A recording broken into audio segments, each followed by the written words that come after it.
Welcome back to another video of the Husker Breakdown. So today I am going to be giving you guys my reaction to the Oregon Ducks recruiting class.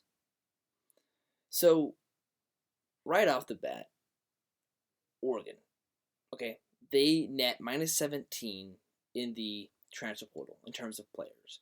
They bring in 13, however they lose 30. Now a lot of them younger guys that didn't see the field, but what you guys are going to notice, and this is the pattern that I believe is with Indiana and Oregon, that their style to win games is purely just bring in guys that are balled out at like D2 levels and make them elite players in the D1 level. And that's really what they've been doing, and it works for Indiana and Oregon. However, their transfer portal class is the same way. So their transfer portal class, you guys will notice, is modest. But when it gets to August, it's not going to be so modest. And they also return a lot of returning production, like their starting quarterback, Dante Moore. So, anyway, let's get straight to it. Starting off, you got Simeon Price. Now, he's a running back from Colorado. And he doesn't have much to say for himself. He, once again, does not have that big of a resume. But come August, he's going to be probably pretty good for them. Because Oregon, their mantra is to have a very physical and dominant rushing offense. That's very much so what it is. Kind of like Michigan, kind of like Wisconsin, and that's how Nebraska used to be. So Oregon's gonna, I believe, do very well and make this guy right here a good running back for them. Next, you got Jerome Simmons. So he is from Louisiana Monroe. He's a 330-pound defensive lineman, but he actually has not balled out at all at that school. He's done really nothing. So I guess they probably, what they want, because they like to have good physical trenches, that's what Dan Lanning wants. And this guy right here, he's going to be a massive catalyst, I think, for their defensive line to be like very big and strong. Getting, like, those big horses to the portal. So that, in my opinion, that's pretty important. So yeah, Jerome Simmons. Then you got Blue Dantzler, so he's an edge rusher from Oregon State, so he's staying in state. He actually, once again, just like Jerome Simmons, he does not have a resume to boast for. Like, he just doesn't have a resume. Like, he is just young. He doesn't have that many numbers that are impressive. And it's actually the exact same thing for DeAndre Robinson, also from North Carolina. He 315, 6'4" defensive lineman. Once again, that ties back to that physical, dominant trenches that Oregon wants, and I believe DeAndre Robinson is going to give or boost that defensive line. Then you got Carl Williams, the fourth. So he's from Baylor. It's a safety. Once again, it's the exact same thing. He doesn't have that much to show for himself. He just doesn't. That's just how it is. And I believe, once again, Dan Lanning, just like Signetti, his blueprint is to have, recruit these guys and make them, develop them, coach them to being elite football players come August. So we'll see what happens there.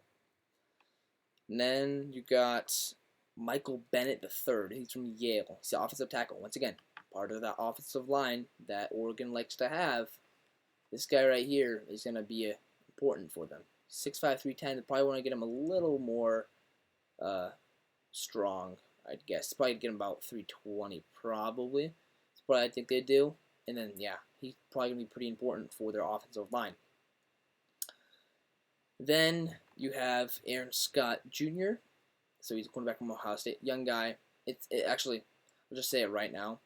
These three guys, Aaron Scott Jr., Andrew Olesh, and Marcus Dixon, there's no reason to, talk about all of them for like a minute. They are, they are young guys. They've not seen the field much, if at all. And so, yeah, no need to say a whole lot about these guys. They are young guys. They're all from Power 4 schools that I think are going to be developed because they're all young guys and they're going to be developed So by the time their career of college is done, they could be pretty alright. Then you got Corey Parrish. Okay, this one's interesting because Corey Parrish, we all know him. Any Nebraska fan. I mean, he's on Minnesota. He was there when they beat us badly. So Corey Parrish, he was a very dynamic punt returner and kickoff returner. That's goes without saying. He is good at tackling. He has 89 total tackles in just the 2025 season alone. That's pretty impressive, I'll tell you. He has 1 sack on the season, 1 interception, 2 pass deflections, but overall his tackling is pretty darn good. That's impressive. And then on top of that, once again, he's a good punt returner. So Minnesota, they definitely lose there. And of course, they don't play Minnesota. See, I think Minnesota goes on down years when Nebraska plays them, yet they just beat us, which is so weird. Then they're good when we don't play them, but yeah, they still lose like important players. It's kind of weird about Minnesota. They play up to Nebraska. Like, they barely beat Purdue. They lose to Northwestern, but yet they beat Nebraska. It's just stupid. So anyway, then you got Everson Hooks. So this is a wide receiver that would go along with that Dan Lanning blueprint. Okay, so he is from I believe it's he is from UAB. So he is a wide receiver that has over almost 1,000 receiving yards. So he is a guy that's done well at that smaller school, that kind of Division II school, and he's a guy that 100% he is going to. I think they're going to develop him. They probably will make him more of a slot. So that's likely what he's going to be doing. So that's going to be nice for Everson Hooks. Like, he's going to be well coached. And then we have our old friend, Dylan Raiola. What's funny about him, okay, he could have stayed at Nebraska, and literally he could have been like good. Like, he could have gotten playing time. He was making pretty good money. But for some reason, and it's because I don't think he knows anything of loyalty, and that's why he's getting paid so much, like more than some NFL players. He goes to Oregon, but just to sit on the bench, and he's not even part of their system. Like, they like to have mobile quarterbacks, a good dominant rushing attack, and yet here he is. He is good passing numbers, but he's useless in the running game, and he got sacked like I think 29 times, something crazy like that, and of course on top of that, he got injured, so because our O-line was awful. So their Oregon's O-line will protect him. I'll give him that, and he would be able to do some decent passing. But he's like third string, so like, why would he do that? I don't know. Anyway, I could talk about that for a while. That's a topic for another day. And lastly, they got Keaton Emmett, so he's the kicker from Nevada Wolfpack, and he's never played in a collegiate game, so yeah, that's all there's to say about him. He's a guy they're just gonna probably use as a backup, I'm guessing. Anyway, so that's it for their incoming transfers. And so briefly here, I'll just look at their outgoing transfers. I'm not going to go through them like individually, but just kind of look at that. I'll just say this, they lose a lot to like Power 5 or Power 4 and SEC teams like Ole Miss, LSU, Georgia, Alabama. They also lose them to BYU, West Virginia, whatever, Cal. But they don't lose a whole lot of like. I mean, they lose a decent, like this guy right here. That's a loss for them. I mean, he's a tall guy to Notre Dame, and then they lose a lot to Cal, Kansas State, and it's got Jaden Lamar's going to Washington.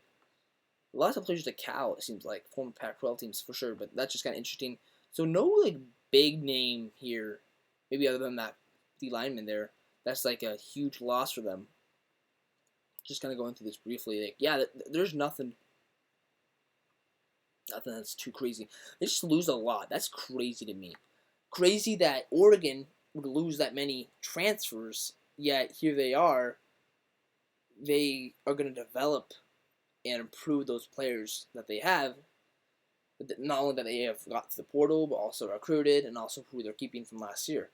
It'll be very interesting to see what Oregon looks like, this fall.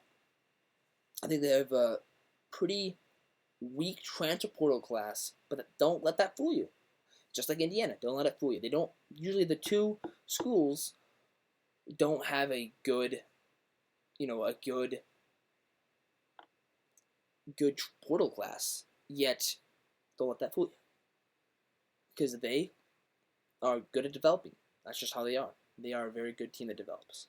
And so, I'm sure we'll see Oregon do well. They probably will destroy Nebraska when we play them because Nebraska, I don't know what to say, but they're not gonna.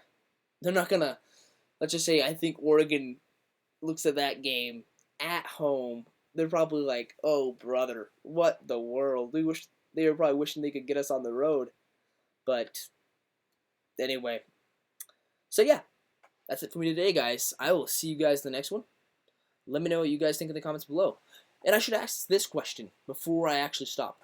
Okay, so we've looked at almost all of the transfer portal classes of the Big Ten teams that Nebraska plays, except for Washington and Ohio State. So I'll do those two videos soon. I'll probably do them this next week, and then we are done with those videos. I want you guys to comment, answer me. Who do you think has the best transfer portal class between those 9 different schools? Let me know what you guys think. Alrighty, I'll see you guys later. Goodbye.